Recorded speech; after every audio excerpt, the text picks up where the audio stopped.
from ABC News Radio, KMET 1490 in Southern California. This is BizNinja, Entrepreneur Radio, with your host, Tyler Jorgensen. All right, want to welcome everybody out to BizNinja Entrepreneur Radio. I'm your host, Tyler Jorgensen, and have a guest flying in digitally, I think from Idaho. Am I right? You are indeed.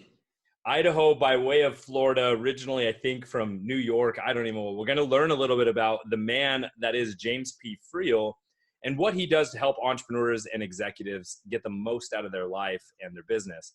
And so we're going to talk a little bit about who you are and what's going on. So thanks for coming out, James. Yeah, thanks for having me, man. Appreciate it. So you're known by a few things. You're the host of Just the Tips podcast, which is an awesome show, co-host, and then you've got a consulting company as well as a couple of e-com things. Yeah. When did you first realize that you're an entrepreneur? Wow, that's I guess the difference between when I first realized it and when I actually acted on it full time is there's a span of a lot of years in there. The first time I realized it was when I was a kid. I think I was 8 or 9, somewhere in that neighborhood, and my parents were out doing something, and I was home by myself. And one of our neighbors came up the driveway, and he was looking for my parents. He knocks on the door. He opens the door. I was like, "What's up?"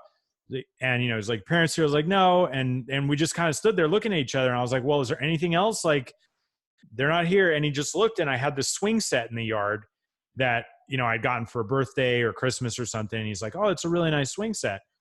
And I said, "Well, do you want to buy it?" And he's like, "Oh, you're going to sell it?" And I was like, "Well, if you want it." He's like, "Well, how much do you want?" And I was like, "Well, just make me an offer." And so he wound up offering me $75, which I thought was amazing. And I wasn't really using the swing set anymore. So as he's driving down the road with this swing set, hanging off both sides of his pickup truck, my parents pull up the driveway and they're like, "What? Why did we just see him driving away with your swing set?" I was like, "Oh, I just sold it for $75." So I think that was the first time I realized that I, just sort of wanted to sell things and, capitalize on opportunities. So, and that your approach to situations was atypical, right? And that, very, yeah. Yeah. And then you said though, it took a while before you really started acting upon it. Going through schooling and that kind of stuff, did you follow a more traditional route? I did. Very, very traditional route. So I actually I feel like there's a lot of conversation in the entrepreneur community about how, all entrepreneurs were C students, or they were had learning problems, or just bad in school. And the only thing that they could do in life was to become an entrepreneur. And I don't relate to that at all. I was a very good student. I actually loved school. I was good at it. I got A's and except for in music class, I got a D, which was an anomaly. And there's no reason I should be playing the drums now because of that. But so I did follow a very traditional route and wound up going to college to study aerospace engineering, and loved math, loved science, loved all these things. And I was just like, oh, if I go and I get a really great education and then I get a great job, this is going to be my path to, success and wealth and everything else. And, I left school and I worked for some very, very large corporations, had some really amazing roles in those corporations.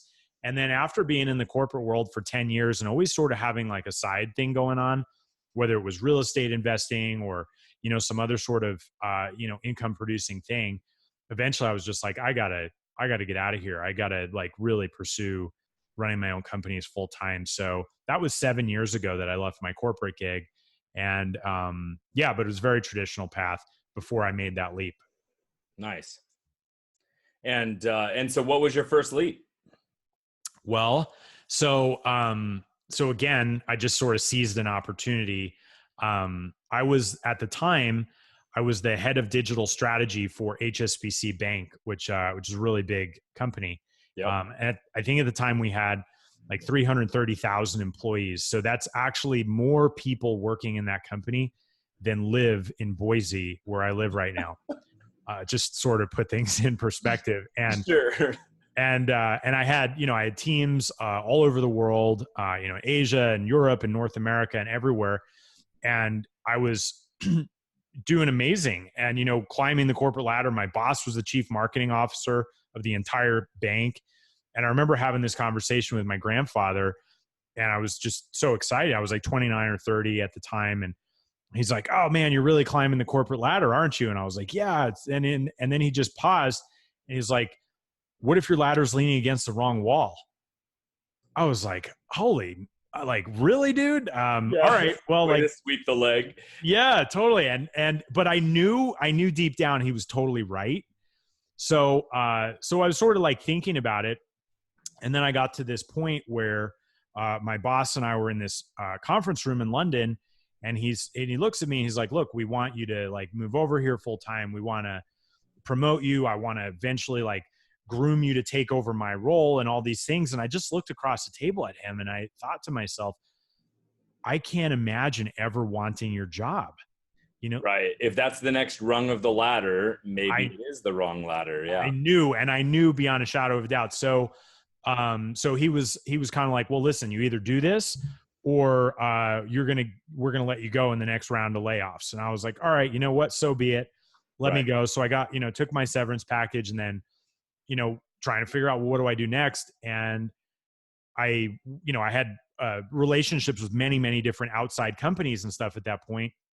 So I found this one firm that was based out of Manhattan, and I said, "Hey, what if I came in as like, a partner in this company, but I only eat what I kill. Like, let me go out and let me start selling and like bringing in some consulting services." So I wound up, like, the very first thing that I did, I wound up selling millions of dollars in consulting services back to HSBC and other big companies. And I was like, okay, well, this is really cool. So that was how I made the leap. And fortunately, I like that. It's a little bit of a hedge bet, right? Like you gave it on commission, like hey, I'm only going to eat like what I bring in. However, I'm going to start with a little bit of a team behind me and an umbrella behind me, right? Yeah. To play, you played both sides' strengths, which sounds like, that's a nice way to start. Most entrepreneurs don't do it like that. They go and they hang their shingle, right? Especially in the service-based industry, right? They hang their shingle and they do every piece of the fight. What did you learn from that strategy and that kind of taking that leap that you now teach to other, entrepreneurs? Well, I think, like you just sort of alluded to, planning is really valuable. And I don't think a lot of entrepreneurs really plan things well enough. I feel like it's almost like applauded and praised to be the guy who's jumping off the cliff with no idea how you're going to land at the bottom. I'm not like that. I like to plan things out. I like to figure out what's coming. And obviously I'm not advocating analysis paralysis here, but I am saying, like, hey, let's at least have some sort of idea on, if I make this move, what are the logical consequences that are likely to happen if I do it?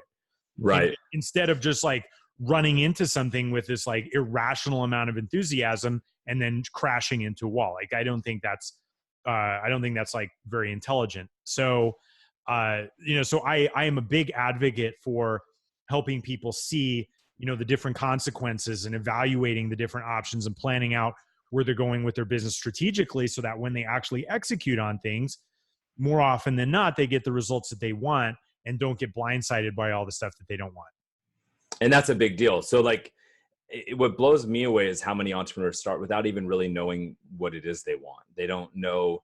They might have a nugget, right? Maybe they wanted freedom from their job, or maybe they wanted, to be more creative, whatever it was, but they didn't then think about any of the other steps or the big picture of, okay, now that you're your own boss, what are your goals for your company? What are your other, cause they're very, narrow focused, right?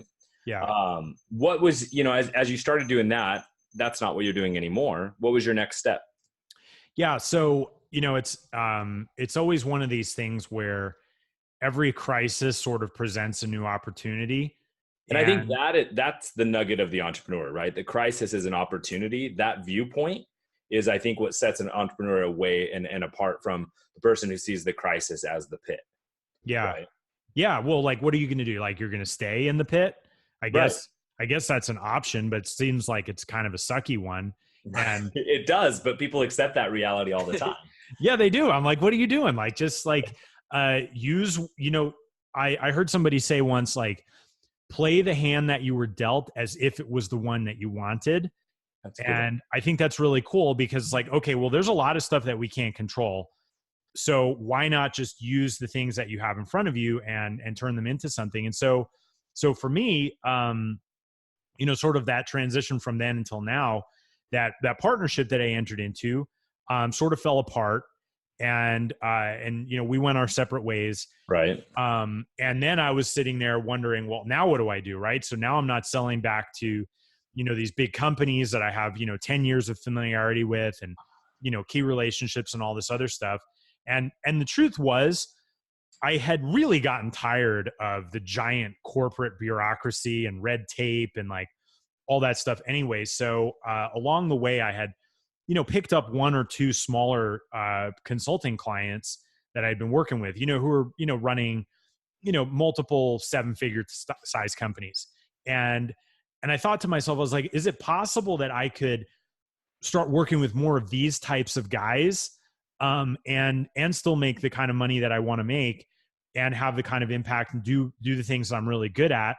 Or is it like just absolutely necessary that I work with all these big giant corporations that I'm sort of sick of and that's feel like they're sucking the soul out of me?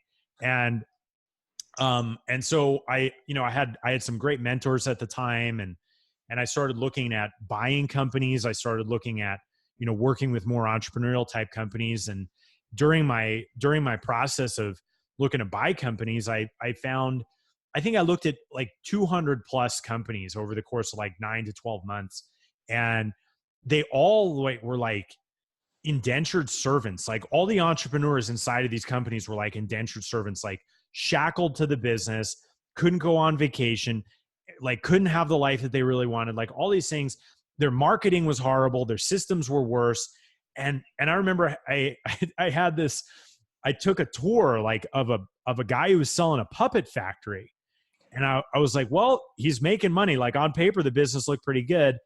And I asked him before I left, I was like, well, like, why are you even selling? Like the business, you're making, good cash after, expenses and like all this other stuff. And he's like, my little girl is growing up and I'm not getting to spend time with her. Right. And I learned two things from that. One, I learned that I didn't want to buy his puppet factory. And two, that was a really common problem that entrepreneurs were facing. And so a lot of what I'm doing now is really addressing how to liberate entrepreneurs from the company that they created in the first place, to give them freedom and give them income and give them all the things that they really wanted. But somehow or another, they lost their way and they wound up becoming a prisoner inside of this like highly paid job, which looks more like a hamster wheel. And it just, and it doesn't have to be that way, but most of them stay stuck there because that's where they think like how life is. So one would think that because the corporate ladder that you climbed was built on, digital services and advertising, marketing, that kind of stuff, that's the part you'd be helping. But if I'm right, you help more on the creating processes and systems within the company just to allow them to the entrepreneur to even like breathe a little bit. Yeah. So there's like a plot twist here in this story. Right. Okay. All right. So what I did after I said, no, I don't want to buy any of these companies because I don't want to become the next indentured servant. The next puppet maker. Right. The next puppet maker. And in the puppet. Yeah. I was like, man, it would be really scary walking around this puppet factory at night. Yeah. So I was like, I don't want any part of it. And so I did get back to my core, and I started running a full service digital marketing agency for smaller to mid-sized companies. And we were running traffic, we were building funnels, we were creating back-end automation, like all of these things that combine marketing and technology and like online sales and stuff. And what happened there was that company started growing so fast that I wound up getting stuck in that business. And I was like, holy mother of God, like, how did I do this to myself? And I was working 70, 80 hours a week. I had this gorgeous condo right on the beach, but like the closest I got to the beach was sitting on my balcony while typing on my computer, looking down at the people who were actually enjoying the beach. Right. And I realized like I had inadvertently created my own self-made prison. And, but I became really, really determined to figure my way out of it. So through a lot of trial and error, a period of where in 18 months, I hired and fired 6 operations people. Oh, wow. I tried every project management productivity software tool on the planet, like all these different things. And I finally just sort of like cleared the decks. And I said, you know what? Like, going back to my engineering days, I was like, this is a complex problem. Let me figure out how to solve this. Like, not just like thinking that some magic person's going to come by or some magic software is going to be the silver bullet that solves everything.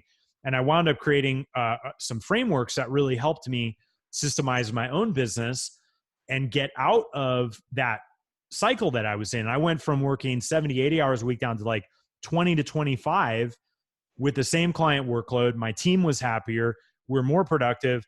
And I had no intention of teaching anybody how to systemize their business at that point in time. I just was like, I got to solve this problem. It was just built for you. Totally. And I just figured I'd just keep on moving along, building my marketing agency. And ultimately, a few people here and there, kind of asked for my help. But the one that really got me to raise my eyebrows was Russell Brunson. And Russell at the time was, had just started ClickFunnels not that long ago. They had just cleared like the $10 million mark in annual sales. And he saw what I was doing and he's like, dude, I want that in my company. And I was just like, really? Like, this seems so obvious now that I figured it out. But yeah, now that you see it all, it's obvious, right? Of course, it always is. And so I helped Russell out and created a tremendous result for him. And then he started sharing it. And at that point, I would have had to be stupid to not turn that into something, because I realized between the buying the business, doing it for myself, helping Russell, all those things, I was like, getting stuck inside of your business is a predictable problem for almost every entrepreneur who's really trying to grow and scale. And so that's how we sort of pivoted. And I still have all the marketing stuff, but we only do it for companies that we own. We don't actually like do that as an agency service anymore. Yeah. So, I went through a little bit of a similar thing, except for all the ending parts, but where, I've been building my own, e-commerce stores and websites for a long time. And we started doing that for clients a little bit. And when we started doing it as an agency, I would reach out and I would talk to other people like, hey, what's your process? What's your intake? How are you managing it? Because I'm like, oh, there's got to be other people that have these amazing systems. And I found like, no, they're all just winging it. They're all just figuring it out. And I'm like, oh. And then I look at the system that I built and I'm like, man, my system, I'm frustrated by it, but it's light years ahead of what these other guys are doing, right? What is one like major piece, like nugget, if you will, that you would give? What's just the tip, right? What's something that you would give someone? Hey, any entrepreneur, what's the one thing they need to know about processes or Trello or whatever that anyone can apply and just go do one thing to at least see a beginning of benefit? Yeah, absolutely. So I think we have to get back to defining what a system really is. Systems in business are what give you leverage and help you actually get more output for the effort that you're putting in, right? Like that's all that leverage really is. And it's funny because I was hanging out with this guy the other night who is recently sold his company for $2 billion. So he's got a ton of money. And he looked at me and he's like, if I thought about systems the right way, my net worth would be like 5 times what it is. And I think that really thinking about what is a system and how do we implement it is something that's important. And so for me, what I've really bought into in my own companies and in all the companies that I've been working with is that a system is a combination of people, of processes, and tools all working together to achieve a common result. And all too often, like, and this is so obvious now that I've seen it. Right. Like I can go in anywhere and people are like, oh, like, we're working too hard or we're stuck here or systems aren't working. And I can trace it back to either not having people who are clear on what they're supposed to do, not having processes for those people to follow, or if they have people and processes, but they don't have tools to support it, then it's really not going to work. And so any area of your business that you are wanting to get leverage in, the way to get leverage is to put a system in place. And the way to diagnose what needs to be put in place for that system is people, process, or tools. And it really is at a very high level that simple to get to the root of the problem. And once you have those things in place and they're coordinated, just making sure that you're measuring what you expect out of that system so that you can tweak those three parts to make sure that the measurements are trending in the right direction and giving you what you want. So I've seen a lot of times where entrepreneurs, they understand that they need people, processes, and tools, but they rely on the people to like fix the other two instead of them as the leader and the visionary, like creating all of that kind of triangle of effort.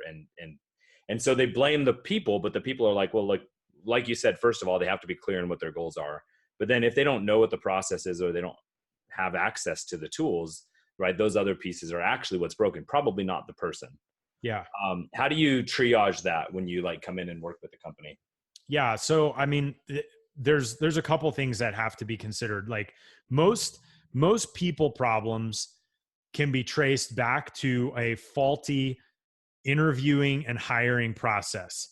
And my story that I just shared about, how I hired and fired 6 operations people in 18 months. Right. Clearly at that point, I was not doing things the right way.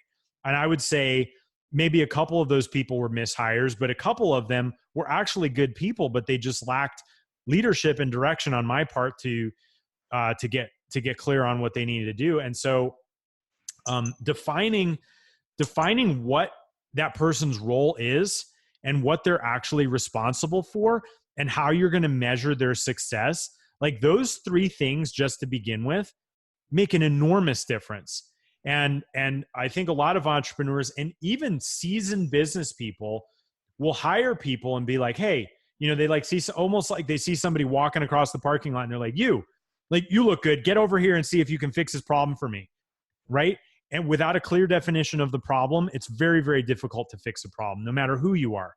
And I think we have to be clear in terms of our expectations about what is the role, what are the responsibilities, and how are we going to judge whether you're successful or not? Because most people really need that feedback, and they need that, at least those very high level parameters, to be able to do a good job. So triaging that, we sort of like peel back the onion and say, all right, well, where are we missing things in those 3 areas, right? Like the sub components of the system, the people, okay, digging into that, role, responsibilities, and measurements of success, like what's in place there. And getting those set up, I think, one, allows for us to at least have a clear set of expectations about what we're going to accomplish together. And, sometimes, if, depending on the size of the company that you're running, you do need people who are creating those processes. You do need people who are hiring other people. Right. You need people who are bringing in those tools. But if the area that person is operating within is not clear, and they don't know what success looks like, and they're not given that benefit of direction on any level, and it's just like, hey, here's a problem, you go fix it, while I like run away to like every other mastermind that I can get my hands on, like that's not responsible. Right. And you've got to care enough about the future of your company to set direction and have clear and direct conversations with the people who are there to help you. Yeah, there is a tendency in some management styles to delegate the expectations of success. Like you delegate all of that away, and then you're not involved on that. But then when things don't go well, it wasn't you. You delegated it away. I've worked with some people like that before, and I called them the absentee micromanager. Right? Mm-hmm. They would not be present for any of the decisions, and then they were really quick to take credit for when things were working, and really quick to be like, well, I wasn't involved in that decision if it didn't work. Right. And I think we all have to battle that as the CEO or as the entrepreneur, and make sure we're holding ourselves accountable just as much as we're holding anyone else accountable. And it's our job to paint the vision. Right. We can't delegate. I always say don't delegate your role away, but delegate the tasks surrounding that. Right. So like it's your job to create the vision. If you're the entrepreneur or the CEO, you've got to create that vision for the people. And then make sure that, you're giving them the tools and processes and people to actually deliver. Yeah, absolutely. And it's not like, in that case, it's not delegation, it's abdication, right? Which is a completely different ball of wax. That is literally throwing something over the fence and running away. And I think as leaders, it is on us to have the utmost integrity. And that means expecting ourselves to be clear in our communication. And that allows us to demand that other people are clear back to us. But if the demands only are like from you out and you don't allow those same expectations to be back towards you, like that's when there's going to be lopsidedness in the relationship. And that's going to breed a lot of level of distrust amongst the people who are working for you, because they're like, oh, well, he just plays by his own set of rules, but he expects us to do all these other things. And we're not like, and that's not, it's honestly, it's not fair. And it's not really poor leadership. Yes. I'm just laughing because I'm thinking of anecdotal examples of that exact thing. Yeah. And the thing is, like, it's easy to sort of laugh at those anecdotal examples and see those people. But I think just like anything else, I believe this is a learned skill, right? This doesn't mean, like, I hear a lot of times like, oh, I'm not a great people manager, or I'm not great at like delegating, or I'm not great at this. And for all of the people groups that you would expect to feel completely empowered to do anything they put their mind to, you would expect entrepreneurs to do that, right? They're like, at some point you didn't know how to make hundreds of thousands or millions or tens of millions of dollars either. And yet somehow you figured out how to do that what you weren't born with that skill. Right. But people skills and the things that are associated with that somehow fall into some untouchable camp that, oh, I'm just not good at it. And I think that's kind of bullshit. And I'm like, well, you can learn. You don't have to become the best in the world at it. Right. But you can at least develop a skill set that enables that facilitation of great communication and goal setting and accomplishment inside your organization. Like, there's nothing stopping anybody from doing that. Yeah. And I think it's interesting.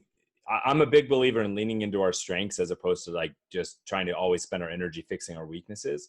However, there is that moment, the kind of like the core strengths that you have to have if you're going to run a business that involves other people. And being able to talk to those people is probably one that you should work on if you're struggling, and being able to lead with clarity. And I really like that, when you kind of said that leadership has a demand, it demands that you have clarity in your communication, because you can't expect that back. Right. Mm-hmm. And so I think a lot of the things you're talking about, which is interesting because I didn't really think we were going to go this way, comes down to growing as a leader, right? And then allowing those things to trickle down into creating better systems and doing those other things. But none of those things outwork our own capacity. No. Right. And yes. So, you've been working with a lot of really cool companies. I mean, you're currently, you help some really neat ones, but you also help some, or you've been working on a few startups and stuff as well. How do you still scratch the entrepreneurial itch even as you work on some big clients? Well, I think for me, it's kind of like Jeff Bezos, right? So you read the letter that he wrote to his shareholders in 1997. After their first year, like the last line was, "This is day one," right? Every letter that he's written to the shareholders since then has ended that same way. This is still day one, right? Like we're 2018 now. And Amazon is just, crossed the $1 trillion mark, right? They're one of the only two companies in history to ever do that. The mindset that he has about no matter how big we get, this is still day one for our future, I think is a very interesting mindset. And so regardless of whether, I'm working with startups or I'm working with companies that, are doing 50 or 100 million or whatever, more than that a year, taking that approach to saying, all right, this is day one, right? Everything that's happened has already happened. And if this is day one, where are we going from here? And I think that sort of mentality inspires creativity and more of the entrepreneurial energy than if you're like, okay, well, like nobody wants, at least maybe there are some people, no entrepreneur that I know wants to work in a company that culturally believes we've already made it and we've done everything that we're here to do, right? Like that that is the beginning of decay. Right. And as entrepreneurs, we're trying to drive growth and channel our passions and our energies into something that's going to, continue to move forward. And so I think that whole day one mentality is super important, regardless of where you are, because it continues to allow yourself to believe in the fact that you're starting from scratch every single day. And I don't know what could be more entrepreneurial than that. No, I love that mindset. I think there's a big difference between putting parts of your business on autopilot and completely complete complacency. Yeah. And so I think that's, yeah. Well, I mean, okay. So autopilot for me as a former aerospace engineer has a very specific meaning. It doesn't mean that the cockpit is unmanned. It means that the pilot is getting leverage and he doesn't have to do every single thing required to fly that plane. And for me, when I talk about, getting systems on autopilot and putting your business on autopilot, I'm not talking about going on a beach for the next 6 months and forgetting that you have a business. Right. I'm talking about being in the driver's seat of that business, but not having to pedal the car like the Flintstones. Right. Right. Yeah. There's a difference between those things. That's a big difference. Yeah. And so it's not running away from your role. It's stepping into your role and making sure that you have systems in place, meaning people and processes and tools to do those things, which really aren't your role. Right. There are a lot of things that you shouldn't be doing as the person running your company, but you can't really do those things until you have systems that are helping you do that. And so it's almost like, in order to get into the driver's seat and in order to put things on autopilot where you have leverage, you need to make sure that those other things are happening. But the pilot in the cockpit is still monitoring all of the instruments. He's still the first one seeing the alerts. He's still the one saying, hey, are we going to run out of fuel? Are we flying at the right altitude? All that, he has things set up to give him the information he needs in order to fly the plane. And I think that's when I talk about autopilot, that's what I'm talking about. Yeah, that makes a lot of sense. And I think it means, I really like the way that you explain leverage and use the concept, because you still have to be the one manning the end of the lever or the lever, or whatever way you want to say it, for it to get any result. Otherwise it's just a stick and a rock. And but to me, business is we do it for the game sometimes. But it's also, for me, it's about eventually it's about lifestyle and building the life that we truly want.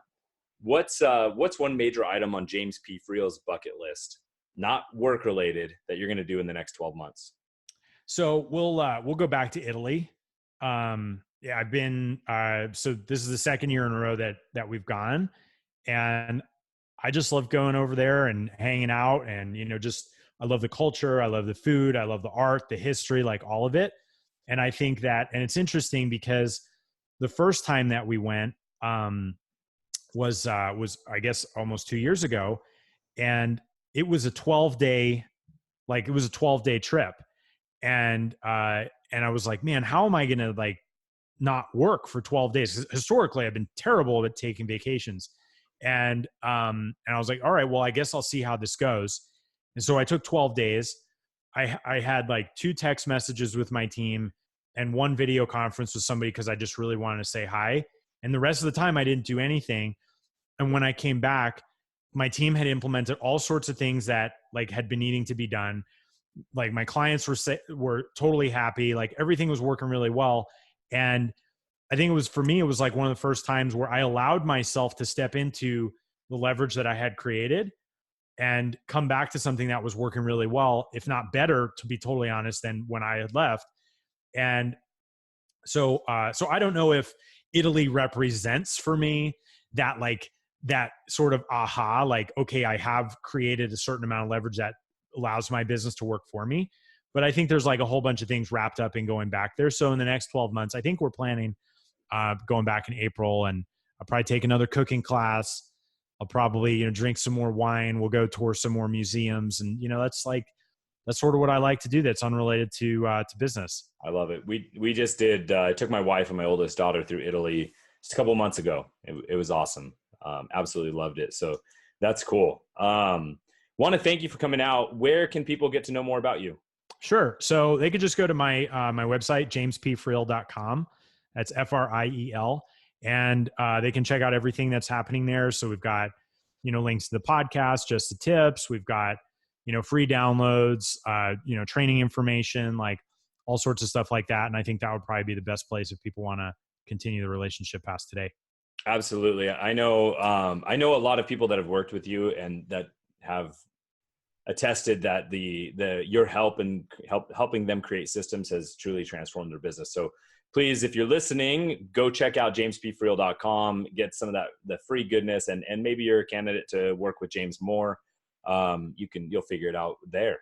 But James, appreciate your time. I know it's valuable. Thanks for coming out and sharing your story and some advice with other entrepreneurs. Yeah, Tyler, thanks so much for having me, man. This was a lot of fun. It's my pleasure. Now, my BizNinjas out there, wherever you're listening, it's your turn to go out and do something. Thank you for listening to BizNinja Entrepreneur Radio with Tyler Jorgensen. Please make sure to subscribe so you're first to hear new interviews and episodes. If you found this podcast to be valuable, please share it with a friend. Don't forget to visit our online dojo at bizninja.com to claim your reward for listening to the show.